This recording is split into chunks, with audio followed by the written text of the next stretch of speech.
Kisah tentang dirinya pernah hilang dalam alur sejarah negeri ini. Di masa Soekarno, jasadnya dihilangkan dan dia dibunuh. Di masa Soeharto, cerita tentangnya diharamkan dan pemikirannya dibunuh. Tapi semua cerita tentang Sang Bapak Republik Indonesia ini tak akan pernah lekang oleh waktu. Selalu menarik untuk ditelusuri.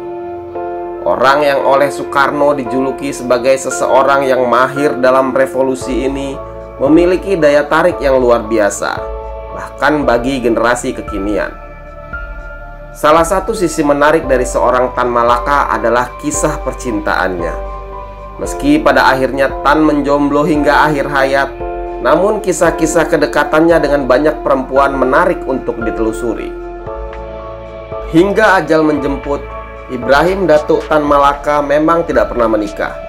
Sepanjang hidupnya, Tan nampaknya hanya terfokus pada jalan perjuangan.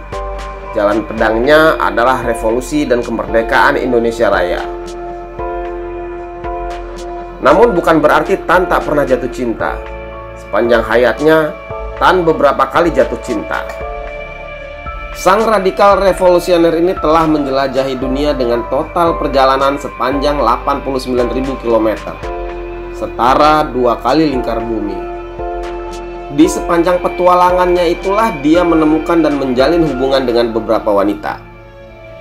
Di balik cerita heroiknya yang berpindah dari satu negara ke negara lain dalam pelarian dari pengejaran intel-intel imperialis, selalu muncul sosok perempuan. Kisahnya seperti novel perjuangan dan percintaan, namun itu nyata adanya. Dalam memoarnya, Dari Penjara ke Penjara, Tan menulis nama-nama perempuan di sekitar hidupnya. Tapi tak ada penjelasan apakah hubungan itu semuanya dilandasi cinta. Salah seorang pengikut Tan Malaka, Adam Malik, kelak menjadi wakil presiden Indonesia ketiga, suatu ketika pernah bertanya kepada Tan tentang percintaannya. "Apakah Bung pernah jatuh cinta?" tanya Adam Malik. "Pernah, 3 kali malahan. Sekali di Belanda, sekali di Filipina, dan sekali lagi di Indonesia. Tapi semuanya itu katakanlah hanya cinta yang tak sampai. Perhatian saya terlalu besar untuk perjuangan."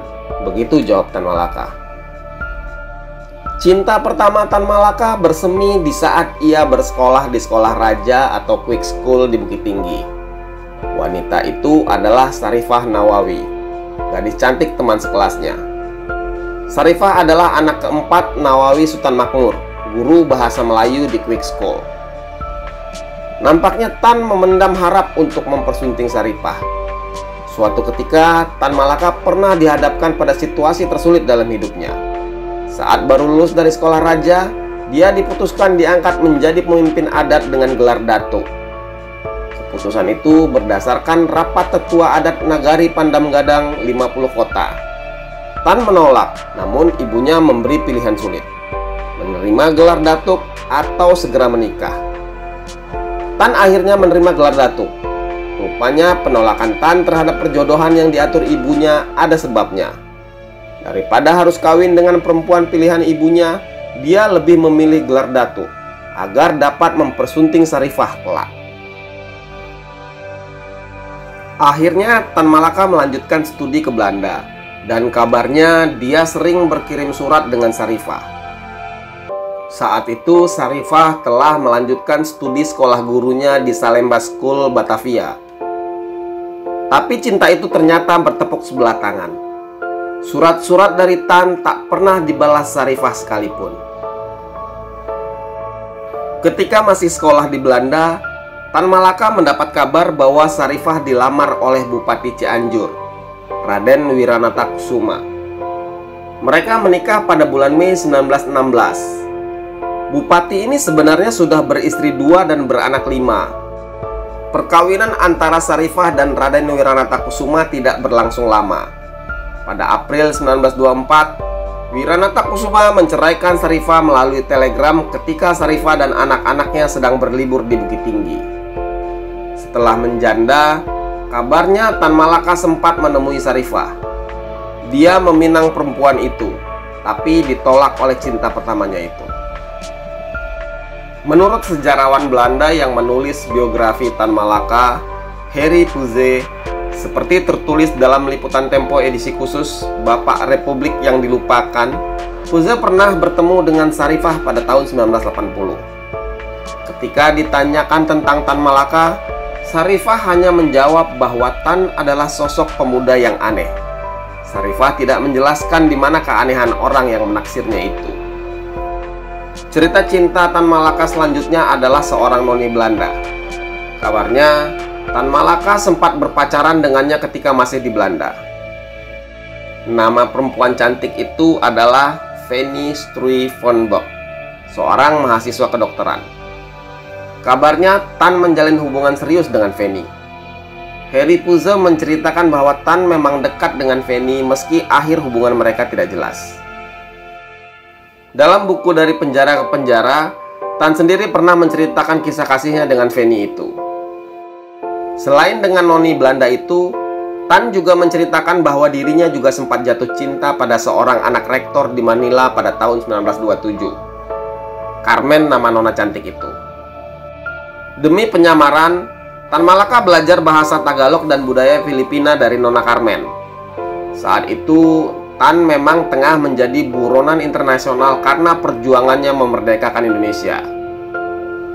Hubungan dengan nona Carmen kemudian terputus karena Tan ditangkap oleh intelijen Amerika dan dia kemudian dideportasi keluar dari Filipina.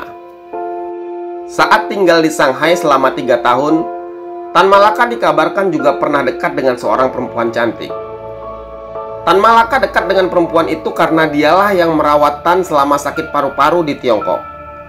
Namun, tak diketahui bagaimana akhir dari hubungan ini.